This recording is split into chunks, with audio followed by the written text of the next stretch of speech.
Shalom anak-anak, apa kabar? Harap kalian semua dalam keadaan sehat-sehat dan tetap ceria ya. Anak-anak, nanti nak tanya, adakah kamu mempunyai seorang adik lelaki atau adik perempuan di rumah? Adakah dia sudah pandai berjalan? Bolehkah kamu meninggalkannya sendirian di rumah? Mengapa tidak? Pernahkah kamu diminta untuk menjaga adik lelaki atau adik perempuan kamu? Bagaimana dengan kamu? Adakah kadang-kadang kamu perlu dijaga? Siapakah yang membawa kamu ke sekolah minggu? Atau mengambil kamu dari sekolah minggu? Adakah kamu gembira apabila ada orang yang mengambil kamu? Seseorang yang kamu boleh pegang tangannya. Bagaimana dengan saya, guru kamu atau anti kamu lah kan? Ada sesiapa yang menjaga saya? Ya pasti ada. Bukan ayah dan ibu saya, tetapi Tuhan yang menjaga saya. Tuhan menjaga kita semua. Saya, kamu, adik lelaki atau adik perempuan kamu di rumah. Tuhan sentiasa dekat dengan kita, walaupun kita tidak melihat Dia. Tuhan mengasihi kita, sebab itulah Dia menjaga kita. Ya, ada banyak kapal di sebuah pelabuhan yang sibuk. Ada orang menjerit, "Lihat, sebuah kapal besar sudah bersedia untuk berlayar." Ia tidak mempunyai engine. Karena ia merupakan sebuah kapal layar dengan tiang yang tinggi dan layar yang besar. Apabila angin meniup layar tersebut, kapal itu bergerak ke depan. Anak-anak, adakah semua orang sudah menaiki kapal tersebut? Iya, kapten dan anak-anak kapal, para penumpang, malah beberapa orang tawanan. Mereka akan berlayar ke Roma. Itu adalah suatu perjalanan yang jauh. Tali kuat longgar. Angin mula meniup layar kapal itu. Dengan perlahan kapal itu mula bergerak keluar dari pelabuhan ke arah laut terbuka. Sekarang mereka tidak dapat melihat daratan lagi. Mereka hanya melihat air dan langit biru di atas mereka. Antara kesemua orang di dalam kapal tersebut, hanya segelintir yang mengenal Allah. Mereka tidak dapat memohon kepada Allah untuk memberikan mereka satu perjalanan yang selamat, seperti yang telah dilakukan oleh Izra. Mereka hanya berkata antara satu sama lain, "Kita berharap agar kita akan selamat," atau "Kita berharap akan sentiasa ada angin yang baik sepanjang pelayaran kita." Tetapi ada seorang lelaki tua di dalam kapal tersebut, namanya Paulus. Paulus ialah seorang rasul yang setia melayani Allah. Dia telah berkongsi dengan ramai orang tentang Yesus.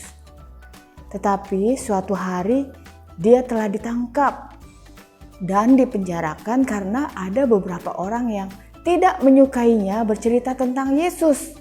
Sekarang dia dibawa ke Roma untuk berjumpa dengan Kaisar, pemimpin tertinggi di dunia. Paulus telah seringkali berlayar dengan kapal. Setiap hari dia berdoa kepada Allah untuk perjalanan yang selamat.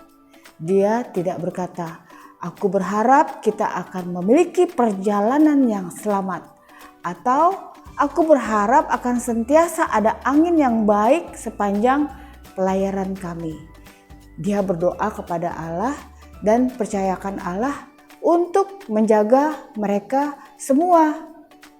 Kapal itu pun berlayar. Angin ketika itu adalah baik.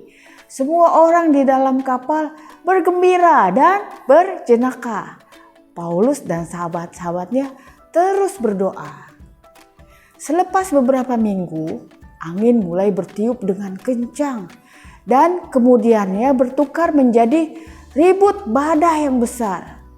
Awan gelap kelihatan berkumpul di langit dan menutupi matahari, bulan, dan bintang-bintang.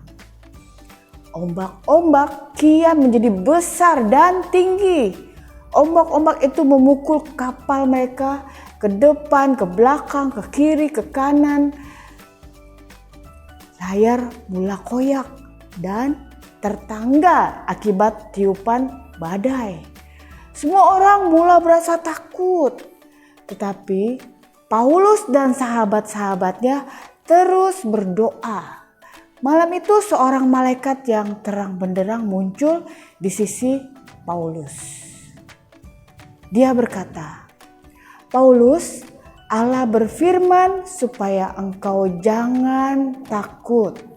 Engkau akan sampai ke Roma dengan selamat dan tidak akan mati di laut. Dan semua orang yang bersamamu di dalam kapal ini akan selamat juga." Hari berikutnya, Paulus bertanya, jika dia dapat berbicara kepada setiap orang di dalam kapal itu, dia memberitahu mereka, "Janganlah takut lagi. Allahku yang aku sembah telah mengantar malaikatnya. Malaikat tersebut memberitahuku bahwa kita semua akan selamat. Walaupun kapal ini akan karam, marilah kita makan dan minum." Kemudian Paulus mengambil roti dan berdoa. Syukur kepada Allah untuk roti ini, syukur karena kami semua akan diselamatkan. Amin. Apabila mereka melihat Paulus makan, mereka pun mula makan juga. Mereka makan sehingga kenyang. Apa yang telah dijanjikan Tuhan benar-benar terjadi. Pada hari berikutnya, angin meniup kapal itu ke arah sebuah pulau yang bernama Malta. Di sepanjang pesisir pulau tersebut terdapat banyak batu-batu yang tajam. Kapal tersebut terkandas oleh batu-batu tersebut dan tenggelam. Tetapi semua orang yang boleh berenang selamat berenang ke pantai pulau itu. Dan bagi mereka yang tidak tahu berenang, mereka mengapungkan diri di atas kayu. Setiap orang basah kuyup, tetapi selamat. Terima kasih Tuhan, Paulus berdoa. Engkau telah menyelamatkan kami semua seperti yang Engkau janjikan. Anak-anak, adakah kamu pernah berada di sebuah perahu semasa ribut badai seperti yang dialami oleh Paulus? Perahu itu terombang-ambing, naik turun mengikuti ombak yang besar. Kenapa Paulus tidak merasa takut dalam ribut badai itu? Dia dan sahabat-sahabatnya sedang berdoa, tetapi dia harus berpaut kepada tiang karena perahu terombang-ambing dengan kuat. Bila Paulus membuka matanya, siapakah yang dia nampak? Apa yang dikatakan oleh malaikat itu kepadanya? Apa yang terjadi selepas itu, anak-anak? Allah melakukan apa yang Dia firmankan. Dia telah menjaga Paulus dan sahabat-sahabatnya serta semua orang dalam kapal itu. Dapatkah kamu melihat Paulus di tengah lautan? Apa yang dia sedang buat? Apa yang dibuat oleh orang lain? Adakah mereka tiba di pantai Malta dengan selamat? Ya, sama seperti yang dikatakan oleh Allah. Kita tidak perlu takut apabila kita dalam satu perjalanan. Sebelum kita memulakan perjalanan kita harus berdoa. Tuhan, saya mau mulakan satu perjalanan. Tolong lindungi saya dan jaga supaya saya selamat. Terima kasih Tuhan. Tuhan akan mengantar para malaikatnya untuk menjaga kamu. Walaupun kamu tidak melihat mereka, mereka menjaga kamu pada siang dan malam.